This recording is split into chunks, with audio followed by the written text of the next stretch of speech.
నమస్కారం. TRT SGT mathematics కంటెంట్కు స్వాగతం. ఈ శీర్షికలో మనం ఈ రేఖాగణిత భావనల గురించి నేర్చుకున్నాం కదా.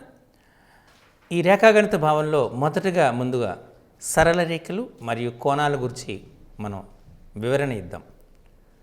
ఇంతకుముందు చెప్పినట్టు ఒక రేఖాఖండాన్ని అనంతమైనగా రెండు దిశల్లో పొడిగిస్తే ఏర్పడినటువంటిదే సరళ రేఖ.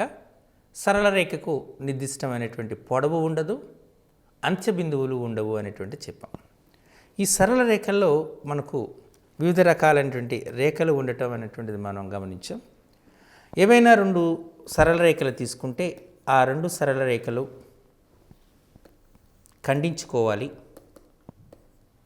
లేదా ఆ రెండు సరళ రేఖలు ఒకదానికొకటి సమాంతరంగా ఉండాలి. రెండు సరళ రేఖలు సమాంతరంగా ఉంటే దాన్ని సింబాలిక్గా సాంకేతిక పరంగా ఎల్ ఈజ్ ప్యారలల్ టు ఎం అని సూచిస్తాం. రెండు రేఖలు ఖండించుకుంటే ఆ ఖండన బిందువుని ఒక నిర్దిష్టమైనటువంటి బిందువుతో సూచిస్తాం. వీటిలో ఒక ప్రత్యేకమైనటువంటిది ఏంటి అంటే, ఆ రెండు రేఖలు ఖండించుకునేటప్పుడు లంబముగా ఖండించుకున్నాయి అనుకోండి, వాటిని మనం లంబరేఖలు అంటారు. లంబరేఖలు అనటం జరుగుతుంది. అలాగే రెండు రేఖలు ఒకదానికొకటి అధ్యారోహణం చెంది ఉన్నాయనుకోండి, దాన్ని అధ్యారోహణ రేఖలు లేదా ఏకీభవించిన రేఖలు అంటారు. అంటే ఈ అధ్యారోహణ రేఖలు కూడా మనం సమాంతర రేఖలుగానే మనం పరిగణించాలి. కానీ సమాంతర రేఖలకి ఈ అధ్యారోహణ రేఖలకి మధ్య ఉన్నటువంటి సంబంధం చూస్తే, సమాంతర రేఖల్లో మనకు ఖండన బిందువుల సంఖ్య శూన్యమవుతుంది, అంటే 0 అవుతుంది. అధ్యారోహణ రేఖల్లో ఖండన బిందువుల సంఖ్య అనంతమవుతుంది.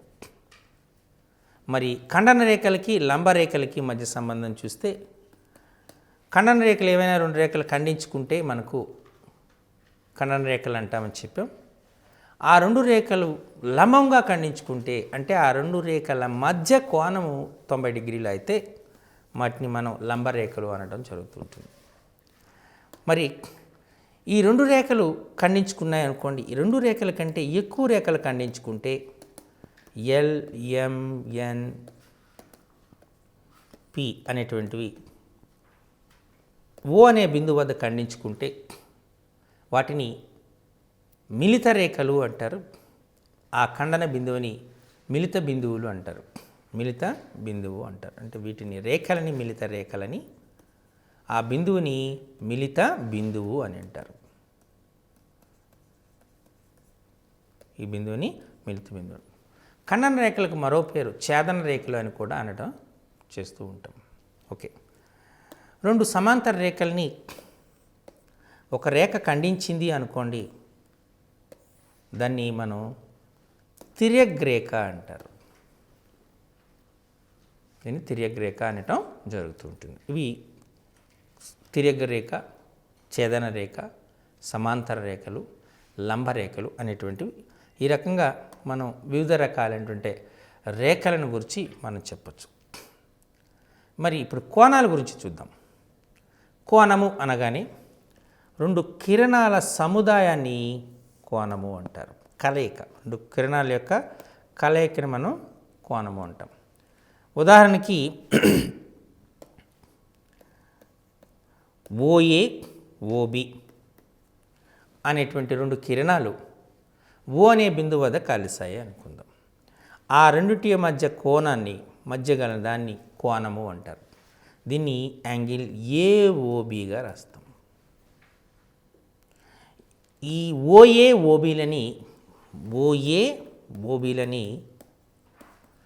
కోణ భుజాలు అంటారు. ఓని కోణ శీర్షము అంటారు. ఈ విధంగా కోణ భుజాలు, కోణ శీర్షాన్ని మనం చెప్పచ్చు. ఏదైనా ఒక కోణాన్ని 3 అక్షరాలతో సూచిస్తాం. ఆ మధ్య ఉన్నటువంటి అక్షరము కోణ శీర్షాన్ని తెలియజేస్తూ ఉంటుంది. మనం కోణాన్ని సవ్య దిశలో కొలిస్తే రుణ గుర్తుతోనూ, అపసవ్య దిశలో కొలిస్తే ధన గుర్తుతోనూ సూచించటం అనేటువంటి జరుగుతూ ఉంటుంది. 30 degrees తీసుకున్న అపసవ్య దిశలో మనం కొలిచినటువంటి కోణం. ఇప్పుడు మనం తీసుకున్నది చూడండి, నేను అపసవ్య దిశలో తీసుకున్నాను కాబట్టి ఈ కోణాన్ని మనం యాంగిల్ ఏఓబి అంటాం. ఉదాహరణకు 30 degrees అనుకోండి, +30 అని చేస్తాం. ఆ విధంగా కొన్ని సవ్య దిశలో మనం కొలిచామనుకోండి, ఆ కోణాన్ని మనం -30 degreesగా చెప్పడం జరుగుతుంది. ఇది కొలతను సూచించేటటువంటి విధానం. ఓకే, మరి ఇప్పుడు కోణాల్లో తీసుకుంటే ముందుగా పరస్పరము లంబముగా ఉన్నటువంటి 2 రేఖల మధ్య కోణాన్ని, ఈ కోణాన్ని 90 degrees అంటారు. దీన్ని లంబ కోణము అంటారు. లంబ కోణం ఎందుకంటే వృత్తం తీసుకున్నాం, వృత్త కేంద్రం వద్ద 360 degrees ఉంటుంది. వృత్త కోణం వద్ద 360 degrees ఉంటుంది ఇక్కడ. దీన్ని 4 సమాన భాగాలుగా విభజించామనుకోండి, ఈ 2 రేఖల మధ్య కోణం, ఈచ్ కోణం ఎంత అవుతుంది మనకు? 90 degrees అవుతుంది కదా. అందుచేత మనం దీన్ని 90 degrees అని చెప్పడం జరిగింది. దాన్ని లంబ కోణం అంటుంటారు. 2 రేఖల మధ్య కోణము 0 కంటే ఎక్కువ, 90 degrees కంటే తక్కువ ఉంటే ఆ కోణాన్ని మనం అల్ప కోణము అంటారు. ఇంగ్లీష్లో అక్యూట్ యాంగిల్ అంటారు. 0 degrees కంటే ఎక్కువ, 90 degrees కంటే తక్కువ ఉన్న కోణాన్ని అల్పకోణం అంటారు. అల్పకోణం అంటే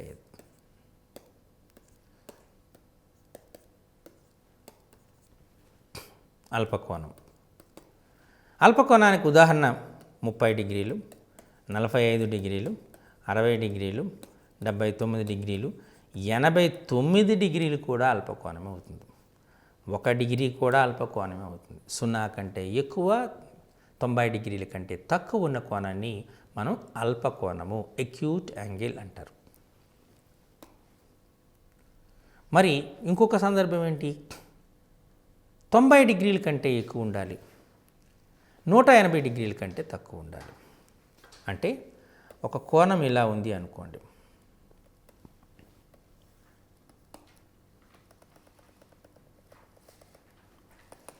ఈ కోణం 90 degrees అని మీ అందరికీ తెలుసు. దీన్ని బట్టి మీరు ఈజీగా పోల్చొచ్చు, కూడా సులభంగా పోల్చొచ్చు. ఈ కోణము 90 degrees కంటే ఎక్కువగా ఉంది అని చెప్పచ్చు. ఇలా 90 degrees కంటే ఎక్కువ, 180 degrees కంటే తక్కువ ఉన్నటువంటి కోణాన్ని అధిక కోణము అంటారు. అధిక కోణం. సో మనం 90 degrees కంటే 110 degrees, 135 degrees, 160 degrees, 179 degrees, ఇటువంటి కోణాన్ని మనం అధిక కోణము అని కూడా మనం చెప్పచ్చు. ఓకే, అంటే 90 degrees కంటే ఎక్కువ ఉండాలి, 180 degrees కంటే తక్కువ ఉన్న కోణాన్ని అధిక కోణము అంటారు.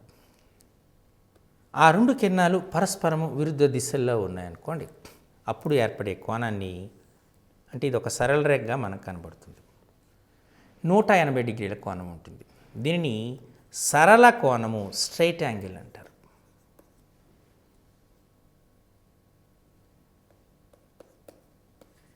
సరళ రేఖపై కోణం కాబట్టి మనం సరళ కోణము అంటారు.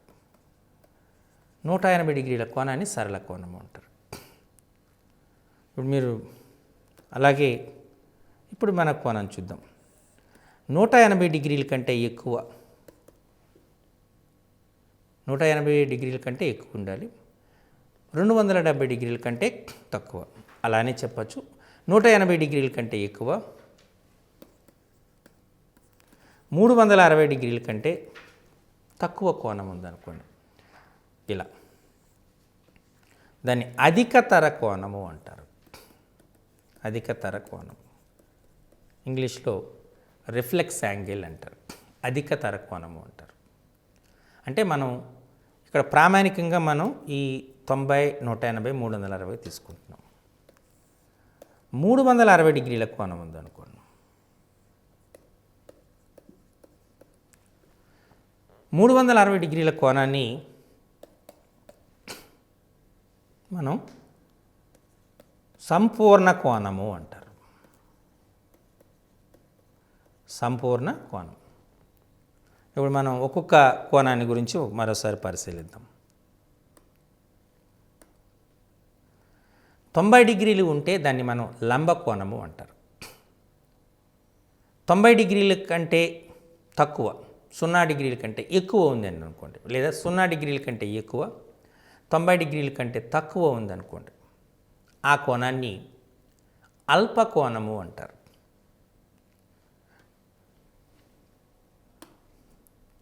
90 డిగ్రీల కంటే ఎక్కువ, 180 డిగ్రీల కంటే తక్కువ ఉన్న కోణాన్ని అధిక కోణము అంటారు.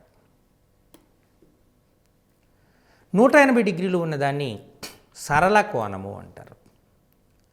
180 డిగ్రీల కంటే ఎక్కువ, 360 డిగ్రీల కంటే తక్కువ ఉన్న కోణాన్ని అధికతర కోణము అంటారు. ఓకే, ఇప్పుడు మీకు వీటన్నిటినీ ఒకే అంశం పైన సూచిద్దాం అనుకుంటున్నాను.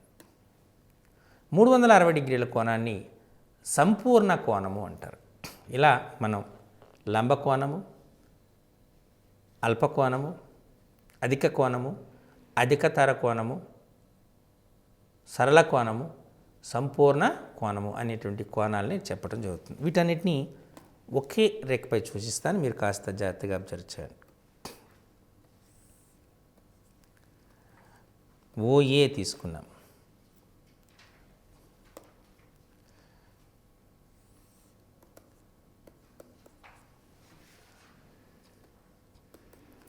యాంగిల్ ఏఓబి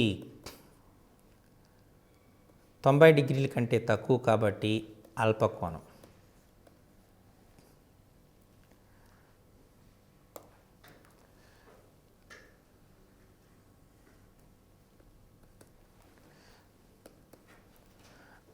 యాంగిల్ ఏఓసి ఖచ్చితంగా 90 డిగ్రీలు ఉంది కాబట్టి దాన్ని మనం లంబ కోణము అన్నాం.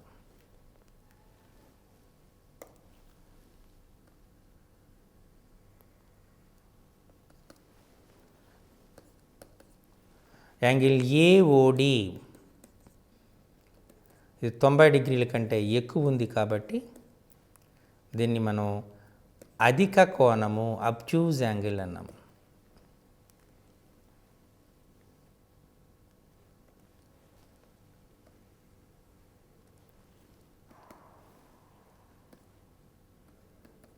యాంగిల్ ఏఓఈ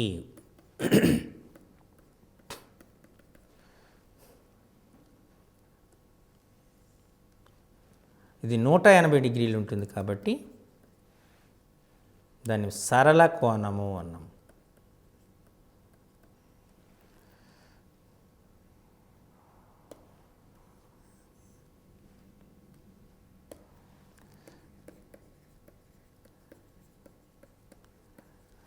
ఓకే,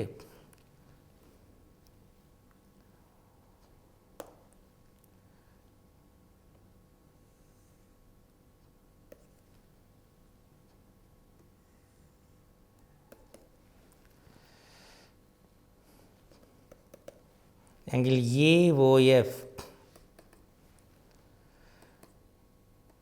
ఇది 180 డిగ్రీల కంటే ఎక్కువ ఉంది కాబట్టి దీన్ని అధికతర కోణము అన్నారు.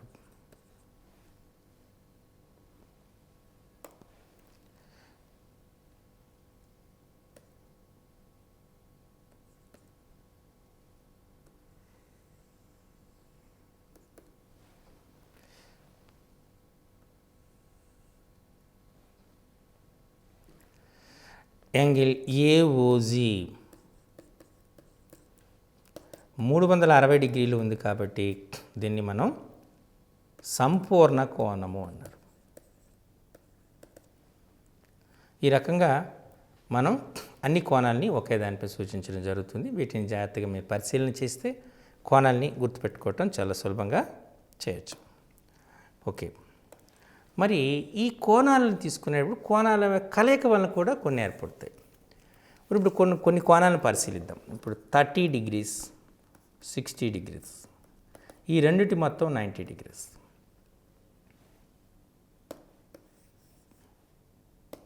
ఓకే, అలానే 45 డిగ్రీస్ ప్లస్ 45 డిగ్రీస్, ఈ రెండిటి కోణాల మొత్తం 90 degrees. 10 degrees plus 80 degrees 90 degrees.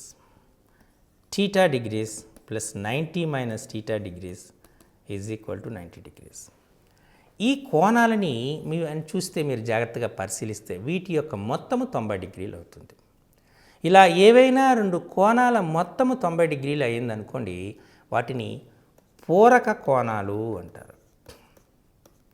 పూరక కోణాలు, కాంప్లిమెంటరీ యాంగిల్స్ అంటారు. అంటే రెండు కోణాల మొత్తం 90 degrees అయితే వాటిని పూరక కోణాలు అంటారు. టీటా 90 మైనస్ టీటా, ఈ రెండింటి మొత్తం సాధారణమైనటువంటిది. ఒక కోణము 30 degrees అయితే దాని యొక్క పూరక కోణం ఏంటి అని అడుగుతారు పరీక్షలు. అప్పుడు ఏమవుతుంది? 90 మైనస్ 30, 60 degrees. స్వయం పూరక కోణం ఏమిటి అని అడుగుతారు. స్వయం పూరకం అంటే 45కు 45 కలిపి 90 వస్తుంది. కాబట్టి 45 అనేటువంటి స్వయం పూరక కోణం అవుతుంది. ఒక కోణము 10 degrees అయితే దాని యొక్క పూరక కోణం ఏది అని అంటారు, అంటే 80 degrees. ఇలా మనకు పూరక కోణం అంటే ఏంటి అని అడగచ్చు, లేదా పూరక కోణాలు ఒక కోణం ఇచ్చి దాని యొక్క పూరక కోణము ఏంటి అని అడుగుతాడు. ఇలా వీటిని ఇంగ్లీష్లో కాంప్లిమెంటరీ యాంగిల్స్ అనేది గుర్తుపెట్టుకోవాలి. ఓకే, ఇప్పుడు మరొక రకమైనటువంటి కోణాలు చూద్దాం. 60 degrees, 120 degrees, 180 degrees అవుతుంది.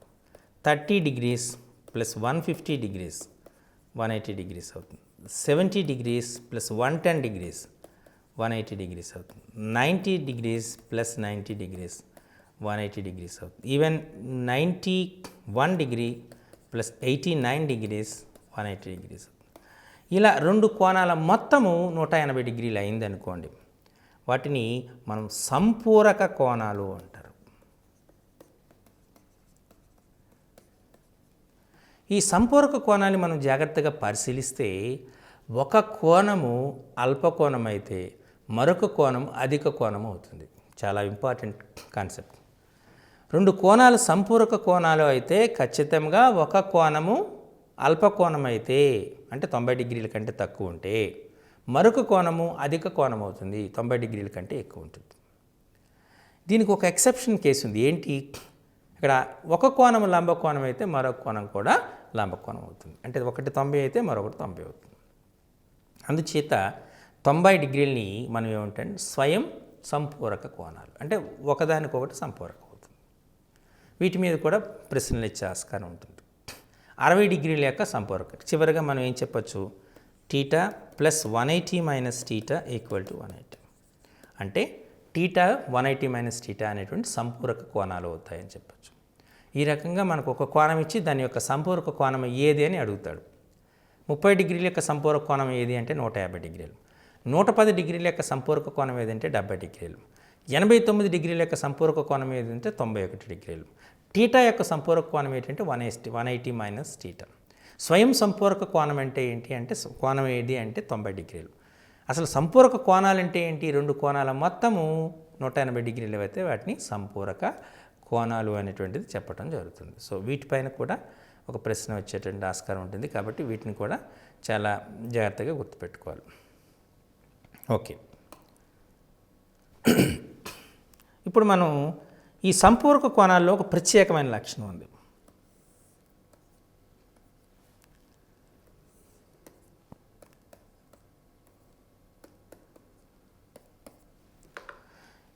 యాంగిల్ ఏఓబి ఫర్ ఎగ్జాంపుల్ ఇది 60 degrees అనుకుందాం.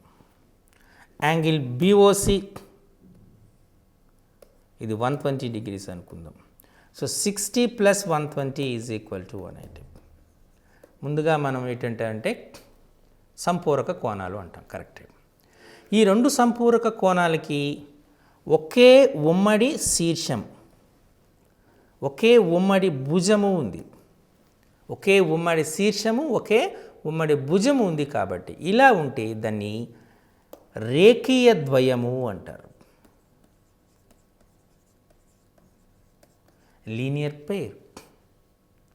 లీనియర్ పెయిర్ అనేటువంటిది ఇక్కడ మనం తీస్తున్నాం. ఇక్కడ మీకు ఒక ఎగ్జాంపుల్ చెప్తున్నాను చూడండి. ఇదే కోణాన్ని ఈ రకంగా ఇవ్వచ్చు. ఇది 120 degrees, 60 degrees. ఈ రెండు కోణాలు మనం తీసుకుందాం. దీని నేమ్ కూడా అదే ఇచ్చాను. ఫర్ ఎగ్జాంపుల్ ఇది ఏ, ఇది ఓ, ఇది బి. కానీ ఇక్కడ ఓ కాజారు కాబట్టి దాన్ని పి అన్నాను. సిబి. ఇక్కడ యాంగిల్ బీపీసీ అంటే ఈ కోణము, యాంగిల్ ఏఓబి ఈ కోణము, ఈ రెండు కోణాలు 60 + 120 180. వీటిని మనం కేవలం సంపూరక కోణాలు మాత్రమే అనాలి, రేఖీయ ద్వయము అనకూడదు. కానీ పైన ఉన్నటువంటి యాంగిల్ ఏఓబి, యాంగిల్ బిఓసి ఆ రెండు కోణాలని సంపూరక కోణాలు అనొచ్చు. దానికి ఉన్న ప్రత్యేకమైన ఇంకో పేరు ఏంటంటే రేఖీయ ద్వయం. అంటే రేఖీయ ద్వయం అంటే ఏంటి అంటే బేసిక్గా అవి సంపూరక కోణాలు. ఆ రెండింటి కోణాల మొత్తం 180 డిగ్రీలు. అయితే దానికి ఒక రెండు నియమాలు ఉంటాయి. ఏంటి అది? ఒకే ఉమ్మడి శీర్షం ఉండాలి. ఇక్కడ ఉమ్మడి శీర్షాలు మారిపోయాయి, O1 P1.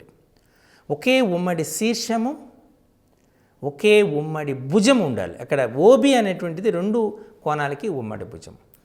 ఉమ్మడి శీర్షము, ఉమ్మడి భుజము కలిగినటువంటి సంపూరక కోణాన్ని రేఖీయ ద్వయము అంటారు, లీనియర్ పెయిర్ అంటారు. రెండు కోణాల మొత్తం 180 డిగ్రీలు అయితే వాటిని సంపూరక కోణాలు అంటారు. వీటిని బట్టి మనకు ఒక స్టేట్మెంట్ వస్తుంది. ఏంటని? రేఖీయ ద్వయాలు సంపూరక కోణాలు అవుతాయి. అన్ని సంపూరక కోణాలు రేఖీయ ద్వయాలు కావు.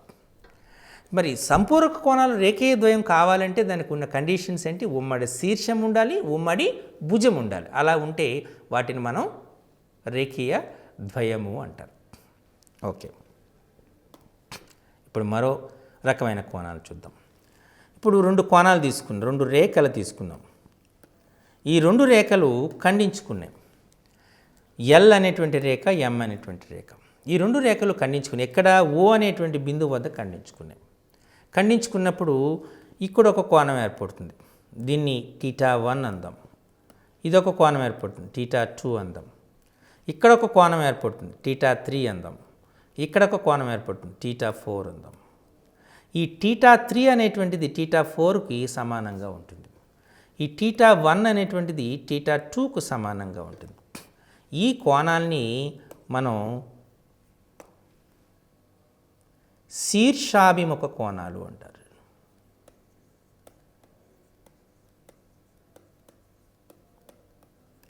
శీర్షాభిముఖ కోణాలు ఇంగ్లీష్లో అయితే వర్టికలీ అపోజిట్ యాంగిల్స్ అంటారు. శీర్షాభిముఖ కోణాలు సమానము. ఇది చాలా ఇంపార్టెంట్. ఏవైనా రెండు రేఖలు ఖండించుకుంటే మనకు 4 కోణాలు ఏర్పడతాయి. అంటే రెండు సమాన కోణాల జతలు ఏర్పడతాయి. వాటిని శీర్షాభిముఖ కోణాలు అంటారు. మీకు కారణం బాగా తెలుసు. ఇప్పుడు ఎందుచేత అంటే θ1 + θ4 θ1 + θ4 = 180 degrees, సరళ కోణం కదా. అలాగే θ2 + θ3 180 degrees. ఇప్పుడు అలాగే θ1 + θ3 180 degrees. ఇప్పుడు θ1 + θ3 180 degrees, θ2 + θ3 180 degrees. అంతేనా? ఈ రెండింటిని సరిపోల్చండి. అంటే θ1 + θ3 = θ2 + θ3. θ3 కామన్ కాబట్టి తీసేస్తే θ1 = θ2. కంటే చూడండి, చెప్పానుగా ఈ రెండు కోణాలు సమానమని. ఇలా శీర్షాభిముఖ కోణాల విలువలు సమానము. వీటిని శీర్షాభిముఖ కోణాలు అంటారు. వీటిని జాగ్రత్తగా గుర్తుపెట్టుకోవాలి. ఇప్పుడు రెండు సరళ రేఖలు తీసుకుందాం. ఒకదాన్ని ఎల్, ఇంకోదాన్ని ఎం అందాం. ఒక తిర్యక్ రేఖ ఖండిస్తుంది అనుకుందాం. ఇలా వీటిని తిర్యక్ రేఖ అంటే చెప్పాను మీకు ఆల్రెడీ. రెండు సరళ రేఖల్ని ఒక రేఖ ఖండిస్తే వాటిని తిర్యక్ రేఖ అంటారు. ఇక్కడ మనకు కోణాలు ఏర్పడతాయి. దీన్ని θ1 అనుకుందాం, లేదా దీన్ని ఏ అనుకుందాం, దీన్ని బి, దీన్ని సి, దీన్ని డి, దీన్ని ఈ, దీన్ని ఎఫ్, దీన్ని జి, దీన్ని హెచ్ అనుకుందాం. ఇక్కడ మనకు యాంగిల్ ఏ = యాంగిల్ ఈ అవుతుంది. ఈ రెండు కోణాలు సమానం. యాంగిల్ డి = యాంగిల్ హెచ్ అవుతుంది. యాంగిల్ బి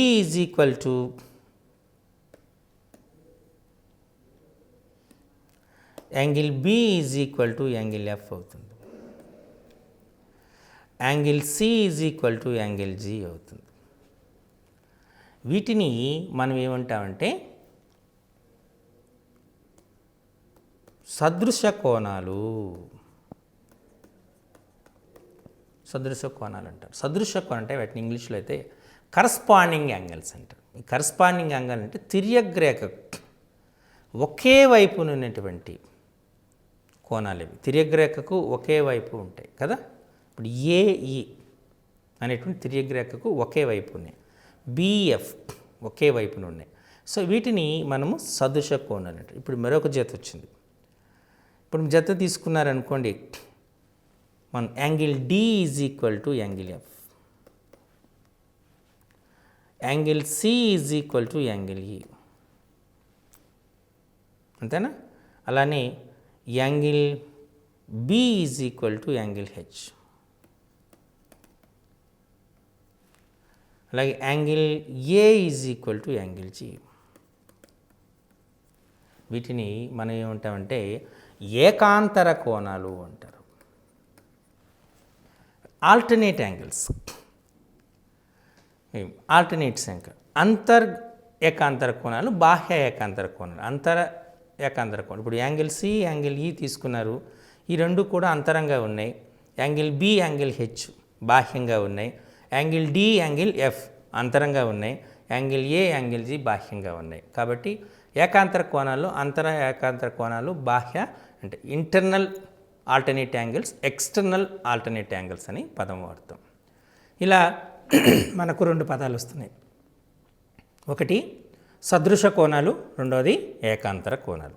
సదృశ కోణాలు, ఏకాంతర కోణాల్లో ఉన్నటువంటి ప్రత్యేకత ఏంటంటే ఇది తిర్యగ్రేఖకు చెరో వైపున ఉంటాయి. యాంగిల్ డి అనేటువంటిది ఈ వైపు ఉంటే యాంగిల్ ఎఫ్ అనేటువంటిది మరోవైపు ఉంది. ఇలా ఈ రకంగా మనం సదృశ కోణాలని, ఏకాంతర కోణాలని సులభంగా గుర్తించవచ్చు. సదృశ కోణాన్ని ఏ విధంగా గుర్తిస్తాము, ఏకాంతర కోణాన్ని ఏ విధంగా గుర్తిస్తామంటే సదృశ కోణాలు అనేటువంటివి తిర్యగ్రేఖకు ఒకే వైపున ఉంటాయి. ఏకాంతర కోణాలు తిర్యగ్రేఖకు చెరో వైపున ఉంటాయి. ఈ విధంగా మనం సదృశ కోణాలు, ఏకాంతర కోణాలు అనేటువంటి పదాన్ని మనం వాడుతున్నాం. ఇవి రకమైన కోణాలు. ఇప్పుడు మరికొన్ని కోణాలను చూద్దాం. ఒక త్రిభుజం ఉంది, ఏబిసి అనే త్రిభుజం. ఈ త్రిభుజంలో బీసీ అనే భుజాన్ని పొడిగించాం. ఈ ఏర్పడినటువంటి కోణాన్ని అంటే యాంగిల్ మనం చెప్పాం యాంగిల్ డిసిఏ, ఈ కోణం దీన్ని బాహ్య కోణము అంటారు. బాహ్యంగా ఉంది కాబట్టి దీనికి ఎదురుగా ఉన్నటువంటి కోణాలు యాంగిల్ ఏ, యాంగిల్ బి అంటే యాంగిల్ సిఏబి, యాంగిల్ ఏబిసి. ఈ కోణాన్ని మనం అంతరాభిముఖ కోణాలు అంటారు. ఈ రెండు కోణాలు మనం అంతరాభిముఖ కోణాలు.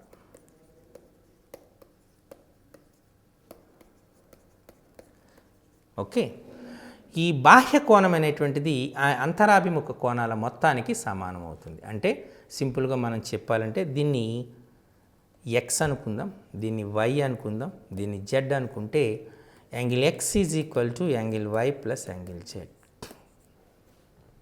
చూసారా, ఇది మనకు చాలా ఇంపార్టెంట్ లక్షణం.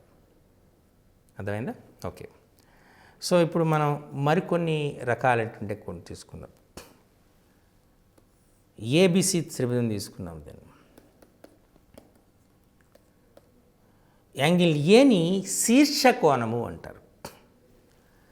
ఈ శీర్ష కోణాన్ని రెండు సమాన భాగాలుగా విభజించేదాన్ని కోణ సమద్విఖండన రేఖ అంటారు. అంటే ఇది ఎక్స్, ఇది ఎక్స్ అయింది అనుకోండి, దాన్ని కోణ సమద్విఖండన రేఖ అంటారు. ఇవి కోణాల్లోని రకాలు. సో మనకు ఇప్పుడు చాలా పదాలు వచ్చాయి. ఒక్కొక్కసారి మనం రీక్యాప్చులేషన్ చేసుకొని చూద్దాం. ఇక్కడ దీన్ని కోణ సమద్విఖండన రేఖ అంటారు. ఇక్కడ మనకు వచ్చినటువంటి దీన్ని బాహ్య కోణము, త్రిభుజములో ఒక భుజాన్ని పొడిగించగా ఏర్పడే కోణాన్ని బాహ్య కోణము అంటారు. దానికి ఎదురుగా ఉన్న కోణాన్ని అంతరాభిముఖ కోణాలు అంటారు. వీటి మధ్య ఉన్న సంబంధం బాహ్య కోణమైనటువంటిది అంతరాభిముఖ కోణాల మొత్తానికి సమానమైనటువంటి విషయాన్ని గ్రహించాలి. మనం ఇప్పుడు ఒక సమాంతర రేఖలను తీసుకుంటే తిర్యగ్రేఖకు ఒకే వైపు ఉన్నటువంటి కోణాలు వీటిని సదృశ కోణాలు అంటారు. తిర్యగ్రేఖకు చెరో వైపు ఉన్నటువంటి కోణాన్ని ఏకాంతర కోణాలు అంటారు. సదృశ కోణాలు సమానము, ఏకాంతర కోణాలు సమానం అనే అంశాన్ని గ్రహించాలి. రెండు రేఖలు ఖండించుకున్నాయి. ఖండించుకున్నప్పుడు 4 కోణాలు ఏర్పడతాయి, 2 కోణాల జతలు ఏర్పడతాయి. వీటిని శీర్షాభిముఖ కోణాలు అంటారు. ఈ శీర్షాభిముఖ కోణాల విలువ సమానం. మనం 2 కోణాలను తీసుకుంటే ఆ 2 కోణాల మొత్తము 180 డిగ్రీలు అవుతూ, అంటే ఆ 2 కోణాలు సంపూరక కోణాలు అవుతూ ఉమ్మడి శీర్షము ఉమ్మడి భుజము కలిగి ఉంటే వాటిని రేఖీయ ద్వయము అంటారు. 2 కోణాల మొత్తము 180 డిగ్రీలు మాత్రమే అయితే వాటిని సంపూరక కోణాలు అంటారు. సంపూరక కోణాలు అంటే కేవలం అది వేరువేరు కోణాలు అవ్వచ్చు, లేదా ఒకే సరళ రేఖ పైన కోణాలు అవ్వచ్చు. సంపూరక కోణాలు అవుతూ ఒకే ఉమ్మడి శీర్షము ఉమ్మడి భుజము కలిగితే దాని రేఖీయ ద్వయం అంటారు. కాబట్టి రేఖీయ ద్వయాలన్నీ సంపూరక కోణాలు అవుతాయి, కానీ సంపూరక కోణాలన్నీ రేఖీయ ద్వయము కాదు అనేటువంటి అంశాన్ని గుర్తుపెట్టుకోవాలి. మరి ఇంతకుముందు చెప్పినట్టు 2 కోణాల మొత్తం 180 డిగ్రీలు అయితే వాటిని సంపూరక కోణాలు అంటారు. 90 డిగ్రీలు అంటే స్వయం సంపూరక కోణం. ఈ సంపూరక కోణాల్లో ఉన్న ప్రత్యేకత ఏంటి అంటే ఒక కోణం అల్పకోణం అవుతుంది, రెండవది అధిక కోణం అవుతుంది.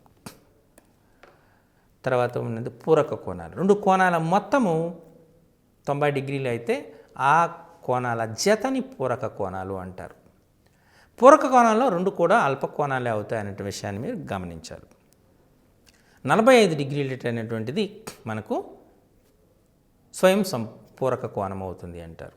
ఓకే, ఇప్పుడు రేఖల్లో రకాలు చూశారు కదా, అలాగే కోణాల్లో రకాలు చూశారు కదా. కాబట్టి ఇప్పుడు మనం కొన్ని సమస్యలని, వీటిపై ఆధారపడి ఉన్న సమస్యని, పరీక్షలో రాబోయే సమస్యలు మనం డిస్కస్ చేద్దాం. ఒక స్టార్ తీసుకుంటున్నా.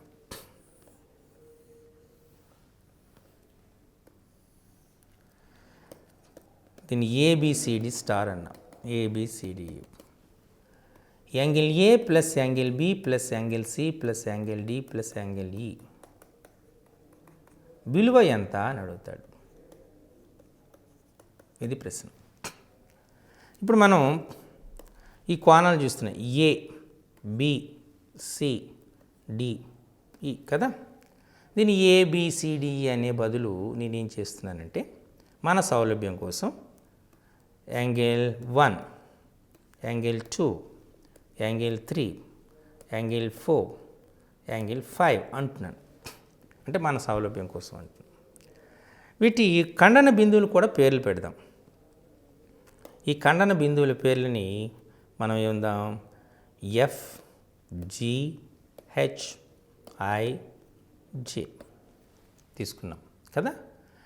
ఇప్పుడు మనం ఇందులో కొన్ని త్రిభుజాలు కనబడుతున్నాయి, కొన్ని పంచభుజాలు కనబడుతున్నాయి, వివిధ రకాలైన బహుభుజాలు కనబడుతున్నాయి. వీటన్నిటిలో సులభతరమైనది ఏంటంటే త్రిభుజం. మీరు ఇక్కడ చాలా త్రిభుజాలు కనబడుతున్నాయి. పై ప్రొజెక్షన్ చూస్తే మీకు ఒక హెచ్సిజి అనేటువంటిది ఒక త్రిభుజం కనబడుతుంది కదా. హెచ్సిజి కోణం కనబడుతుంది. త్రిభుజం అనగానే 3 కోణాలు ఉంటాయని మీకు తెలుసు. ఇక్కడ మనకు ఉన్నటువంటి కోణాన్ని, ఈ కోణం ఏదైతే ఉందో దాన్ని యాంగిల్ 6 అంటున్నాను. ఈ కోణాన్ని యాంగిల్ 7 అంటున్నాను. అంటే మనకు మీరు జాగ్రత్తగా పరిశీలిస్తే angle 3 plus angle 6 plus angle 7 equal to 180 degrees అవుతుంది. అంతేనా? త్రిభుజములోని 3 కోణాల మొత్తం 180 డిగ్రీలు. కాబట్టి అది వేశాను. ఇప్పుడు మనం జాగ్రత్తగా పరిశీలిస్తే ఒక త్రిభుజం మనకు క్లారిటీగా కనబడుతుంది. ఏ త్రిభుజం చూడండి. ఇది హెచ్ అన్నాం కదా. హెచ్, ఈ, బి, ఇది చూశారు. ఈ హెచ్ఈబి అనేటువంటి త్రిభుజం చూస్తే ఈహెచ్ అనేటువంటి భుజాన్ని పొడిగిస్తే మనకు 6 అనేటువంటి ఒక కోణం ఏర్పడినట్టు లెక్క. అక్కడ ఏమవుతుంది, యాంగిల్ 6 అనేటువంటిది బాహ్య కోణం అవుతుంది. ఈ యాంగిల్ 6కు ఎదురుగా ఉన్నటువంటి కోణాలు యాంగిల్ 5 అండ్ యాంగిల్ 2 అనేటువంటివి అంతరాభిముఖ కోణాలు అవుతాయి. ఇంతకుముందు మీకు చెప్పాను. ఒక త్రిభుజంలో ఒక భుజాన్ని పొడిగించగా ఏర్పడు బాహ్య కోణం దాని అంతరాభిముఖ కోణాల మొత్తానికి సమానం. So angle 6 is equal to angle 5 plus angle 2 అని చెప్పొచ్చు. Angle 6 is equal to angle 5 plus angle 2 అని చెప్పొచ్చు. ఓకేనా? మరి ఇప్పుడు మరొక త్రిభుజాన్ని చూద్దాం. త్రిభుజం చూస్తే ఉదాహరణకి DAG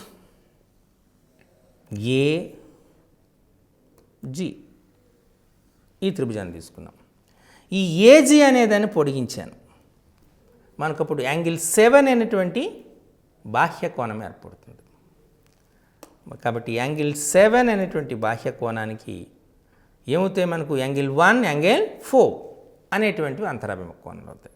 కాబట్టి angle 7 equal to angle 1 plus angle 4. ఈ రెండింటిని మనం మొదటి దానిలో ప్రతిక్షేపణ చేద్దాం. యాంగిల్ 3గానే మనం తీసుకుందాం. యాంగిల్ 6 అనేది యాంగిల్ 5 ప్లస్ యాంగిల్ 2 అవుతుంది. యాంగిల్ 7 అనేటువంటి యాంగిల్ 1 ప్లస్ యాంగిల్ 4 అవుతుంది. 180. వీటిని ఒక ఆర్డర్లో రాద్దాం. Angle 1 plus angle 2 plus angle 3 plus angle 4 plus angle 5 equal to 180. Angle 1 అంటే ఏంటి? Angle A. యాంగిల్ 2 అంటే యాంగిల్ B. యాంగిల్ 3 అంటే యాంగిల్ C. యాంగిల్ D అంటే యాంగిల్ 4. యాంగిల్ E అంటే యాంగిల్ 5 కదా. అంటే ABCDE ఈ మూడింటి మొత్తము angle 1 plus angle 2 plus angle 3 plus angle 4 plus angle 5కి సమానం. కాబట్టి ఈ 5 కోణాల మొత్తం 180 డిగ్రీ ఉంది. కాబట్టి ఈ కోణం కూడా 180 డిగ్రీ. ఇదే కదా మనకు కావాల్సింది. Angle A plus angle B plus angle C plus angle D plus angle E విలువ ఎంత అంటే సింపుల్గా 180 డిగ్రీలు అని చేయొచ్చు. ఈ రకంగా మనకు కొన్ని అప్లికేషన్ క్వశ్చన్స్ అడిగే ఆస్కారం ఉంటుంది. కాబట్టి వీటిపైన మీరు దృష్టి పెట్టాలి. కొన్ని సులభంగా కూడా అడిగేటువంటి ఆస్కారం ఉంటుంది. వాటిని ఇప్పుడు మనం కొన్ని ప్రాక్టీస్ చేద్దాం.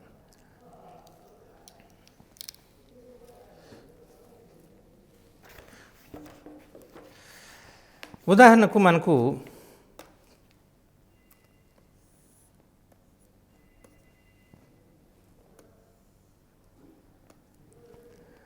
దీన్ని A, దీన్ని B, దీన్ని C అనుకుందాం. ఇక్కడ మనకు ఇచ్చినటువంటి దీన్ని O అనుకుందాం. Angle BOC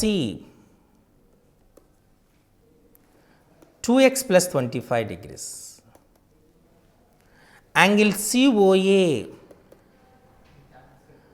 x plus 35 degrees అని ఇచ్చారు. అయితే x విలువ ఎంత? వాడు అడిగిన క్వశ్చన్ ఏంటంటే యాంగిల్ AOC విలువ కట్టాలి, యాంగిల్ BOC విలువ కట్టాలి, x విలువ కూడా కట్టాలి. ఇక్కడ AOB అనేది సరళ రేఖ అని ఇచ్చాడు.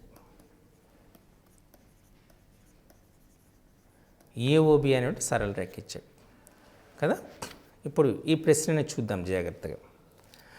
Angle x plus 35 2x plus 20. AOB అనేది సరళ రేఖ ఇచ్చాడు కాబట్టి ఆ రెండు కోణాల మొత్తము 180 డిగ్రీలు అవుతుంది. ఈ రెండు ఏమవుతాయో చెప్పండి మీరు? రేఖీయ ద్వయము. అంతేనా? రేఖీయ ద్వయం అంటే ఏంటి? ఒకే ఉమ్మడి శీర్షం, O అనేది ఉమ్మడి శీర్షం, ఒక ఉమ్మడి భుజం, OC అనేది ఉమ్మడి భుజం. రేఖీయ ద్వయమైనటువంటి సంపూరక కోణాలు అవుతాయి అని చెప్పుకున్నాం. కాబట్టి x plus 35 plus 2x plus 25 is equal to 180 degrees అవుతుంది. x ప్లస్ 2x అంటే 3x, 35 ప్లస్ 25 అంటే 60 ఈక్వల్ టు ఎంత వచ్చింది? 180 డిగ్రీస్. కాబట్టి 3x is equal to 180 minus 60 అంటే 120 degrees. So x equal to ఏమవుతుంది? 120/3 అంటే 40 డిగ్రీస్ అవుతుంది. సో x విలువను కట్టేసుకున్నారు 40. ఇప్పుడు యాంగిల్ BOC. యాంగిల్ BOC అంటే ఏమిటి ఇచ్చారు మనకు? 2x plus 25. 2x 2 into 40 plus 25.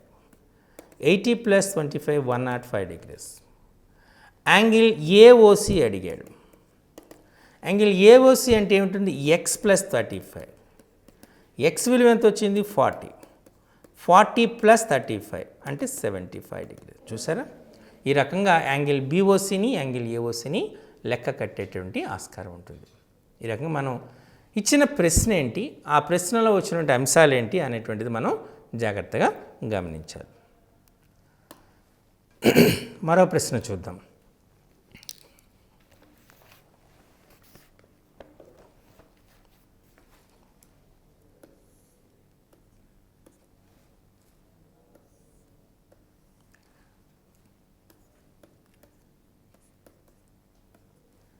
దీన్ని ఓ, దీన్ని ఏ, దీన్ని బి అన్నాడు.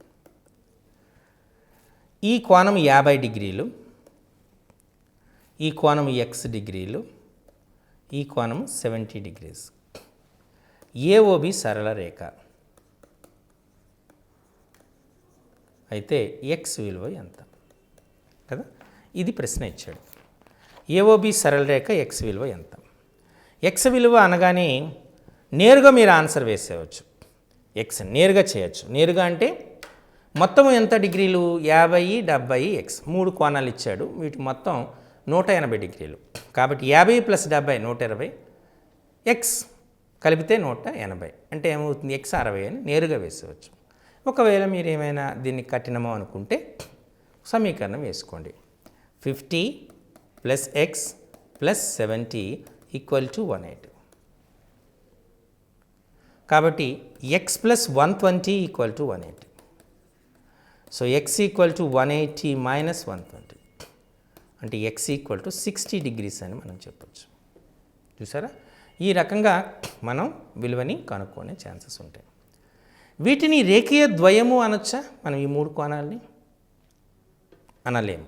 ఎందుచేత? రేఖీయ ద్వయము అనగానే 2 కోణాలు, కానీ ఇక్కడ ఎన్ని కోణాలు ఉన్నాయి? 3 కోణాలు. కాబట్టి వీటిని సంపూరక కోణాలు అనొచ్చా? సంపూరక కోణాలు అనుకో, 2 కోణాల మొత్తం అంటే సంపూరక కోణాలు. వీటిని ఓన్లీ మనము ఒకే సరళ రేఖ పైన కోణాలు అని మాత్రమే అనొచ్చు. ఈ విషయాన్ని మీరు చాలా జాగ్రత్తగా గమనించవలసి ఉంటుంది. ఇప్పుడు మరొక సమస్యను చూద్దాం.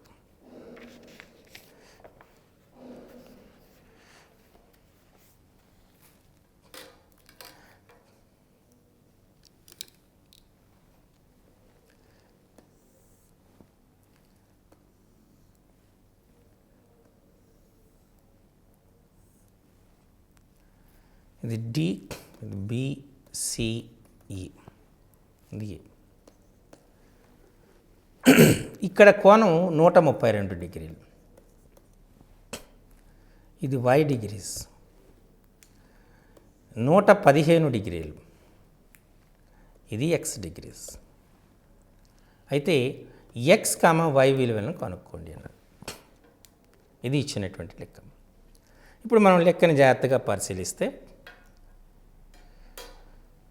ఏబిసి అనేటువంటిది ఒక త్రిభుజం, అంతేనా? ఏబిసి అనేటువంటిది త్రిభుజం.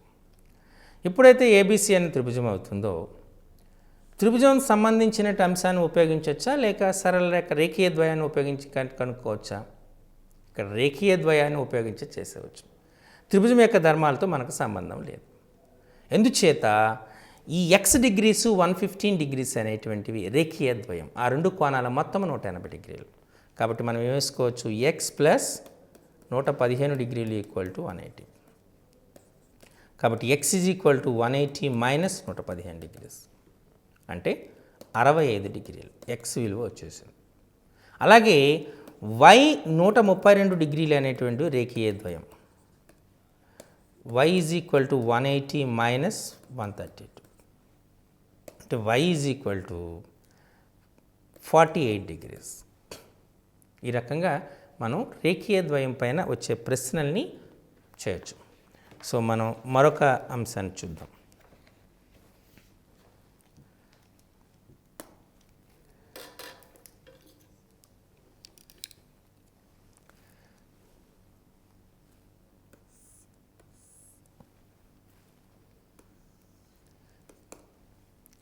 ఇవి చేస్తున్నప్పుడు మీకు ఈ 6th క్లాస్, 7th క్లాస్, అలాగే 8th క్లాస్, ముఖ్యంగా 9th క్లాస్ టెక్స్ట్ బుక్స్లో ఈ రేఖలు కోణాల పైన చాలా సమస్యలు అనేటువంటి ఇవ్వటం జరిగింది. వాటిని మీరు మంచిగా ప్రాక్టీస్ చేస్తే మీకు చాలా మంచిగా ప్రాక్టీస్ వస్తుంది. ప్రాక్టీస్ చేశారనుకోండి, మీరు కొన్ని ప్రశ్నలకు సమాధానాన్ని నేరుగా ఆన్సర్లు రాయొచ్చు. సో మీ మీకు అర్థం కావటానికి నేను ఈ మొత్తం ఎక్స్ప్లెనేషన్ ఇవ్వడం జరుగుతుంది. లేకపోతే ఖచ్చితంగా నేరుగా మీరు ఆన్సర్ని వేసుకొని సాధించవచ్చు అన్నమాట. ఓకే, ఇక్కడ మనం అడిగింది ఎక్స్ విలువను కనుక్కోండి, అలాగే యాంగిల్ సిఓడి విలువను కనుక్కోండి అన్నాడు. ఇది ప్రశ్న. అయితే ఇక్కడ మనం తీసుకున్న ఈ ప్రశ్న దేనిపై ఆధారపడుతుంది? ఈ ప్రశ్న అనేటువంటిది మనకు సంపూర్ణ కోణము. ఇక్కడ మీరు ఒక తెలుగులో కొన్ని పదజాలం మీద చాలా జాగ్రత్తగా ఉండాలి. సంపూర్ణ కోణము, సంపూరక కోణాలు, ఈ రెండు గుర్తుపెట్టుకోవాలి. సంపూర్ణ కోణము అంటే 360 డిగ్రీలని సంపూర్ణ కోణము అంటారు. సంపూరక కోణాలు అంటే ఆ రెండు కోణాల మొత్తము 180 డిగ్రీలు అయితే వాటిని సంపూరక కోణాలు అంటారు. క్లియర్? ఇక్కడ మనం ఏ అంశం తీసుకోవాలి? ఇంతకుముందు సంపూరక కోణాలపైన మనం బేస్ చేసుకొని ప్రశ్నలు సాధించాం. ఇప్పుడు ఇది సంపూర్ణ కోణాలపైన చేయాలి. అంటే మనం ఈ 4 కోణాల మొత్తం 4x, x - 5, 2x - 5, 3x + 20 ఈ 4 కోణాల మొత్తము ఒక సంపూర్ణ కోణం అవుతుంది. కాబట్టి వాటి మొత్తం ఎంత అవుతుంది? 360 డిగ్రీలు అవుతుంది. కాబట్టి మీరు ఏం చేయాలి? 4x, x - 5, 2x - 5, 3x + 20 ఈ 4 కోణాల మొత్తం మీరు చూసారా? నేను ఇక్కడ కలిపేటప్పుడు ఇది నాన్ మ్యాథమెటిక్స్ వాళ్ళకి ఉపయోగపడుతుంది. 4x + x - 5 + 2x - 5ని మనం అడ్డంగా వేస్తే దానివల్ల ఏమవుతుందంటే మీరు కొన్నిసార్లు తప్పు చేసి ఇలాగైతే మనకు క్లారిటీ కనపడిపోతుంది. 20 - 5 - 5 - 10 అంటే +10. 4x, x 5x + 2x 7x + 3x 10x అంటే 10x + 10 ఈజ్ ఈక్వల్ టు మనకి ఎంత వస్తుంది? 360 డిగ్రీలు. So 10x is equal to ఏమవుతుంది? 360 - 10 అంటే 350 డిగ్రీలు. x ఈజ్ ఈక్వల్ టు ఎంత అవుతుంది? 350/10 అంటే 35 డిగ్రీలు. ఇప్పుడు x ఈజ్ ఈక్వల్ టు ఏమైంది? 35 డిగ్రీలు అని మనం క్లారిటీగా చెప్పడం జరుగుతుంది. x ఈక్వల్ టు 35 డిగ్రీలు చెప్పచ్చు. ఇంకొకటి ఏంటి? Angle COD. యాంగిల్ సిఓడి అడిగారు. యాంగిల్ సిఓడి అంటే మనకు ఎంత వచ్చింది? 3x + 20గా మనం గుర్తించాలి. 3x + 20 3 × x 35 degrees + 20 అంటే 335 అంటే 105 degrees అంతేనా? +20 అంటే మనకి ఎంత వచ్చింది? 125 degrees అంటే యాంగిల్ సిఓడి విలువ 125 డిగ్రీలుగా మనం గమనించాలి. ఓకే, సో ఇప్పుడు మనం మరొక ప్రశ్నను చూద్దాం. ఒక కోణం ఇచ్చాడు.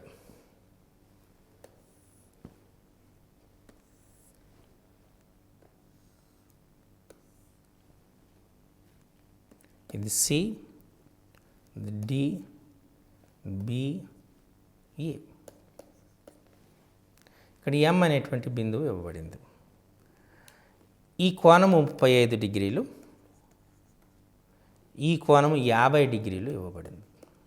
అయితే మనకు అడిగింది ఏంటి? యాంగిల్